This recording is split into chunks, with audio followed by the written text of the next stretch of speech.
Here's what a bank does. Very simple. Commercial banks take in deposits from businesses and from individuals. They give you, as I'm sure you've noticed, next to nothing for that deposit. You're supposed to be grateful that they're holding it for you, that it's safe, and that you get a monthly document telling you what's been happening to it. That costs them next to nothing.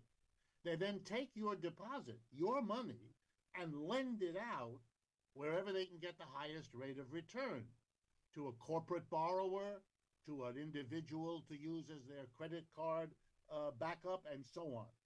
In other words, the bank lives off the difference between what it pays you for your money, very little, and what it gets by lending your money out, which can be significant. One of the most important investments banks make is they buy government bonds. In other words, they take the deposit you put in and they lend it to the United States government. Here's what Silicon Valley Bank did. It took in deposits and it made loans to local startups and it bought government bonds. And that's what it did. And it made a lot of money for a bunch of years doing that.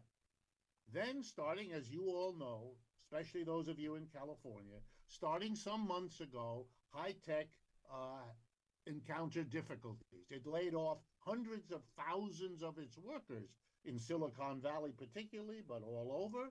Of course, if the high tech company cuts back its operations, it puts less deposits in the bank. It doesn't need them for the business that's now reduced. Likewise, the individuals who lost their jobs could not make their mortgage payments the way they used to. They didn't have money to put in a deposit in the bank. They were scurrying around, maybe finding a job somewhere else. Their deposits began to shrink. Well, there's a problem. If people want their deposits out and new ones aren't coming in, the only place you can go really to give the depositors their money back is to go to the bonds that you purchased and sell them and get the money and give it to your depositor. Just reverse the normal process.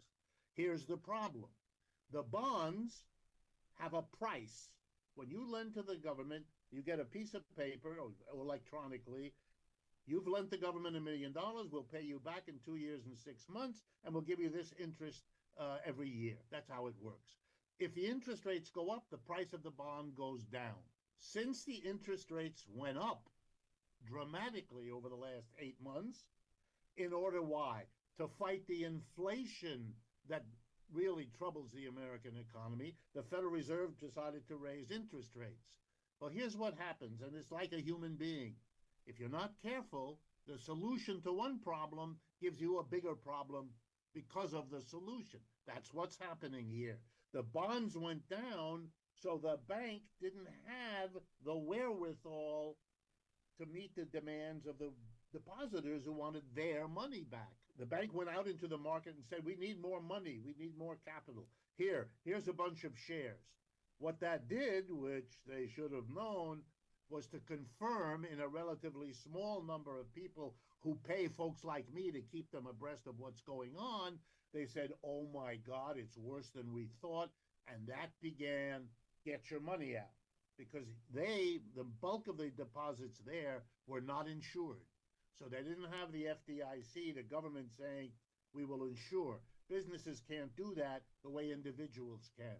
So the businesses began to withdraw, and then the bank collapsed. We are a system in which profits are privatized and the costs are socialized. So in comes the society as a whole, the government, bails out this bank, bails out the Signature Bank, comes in and says, really bizarrely, there's a limitless amount of money that the Federal Reserve will give to any bank having trouble returning money to the depositors.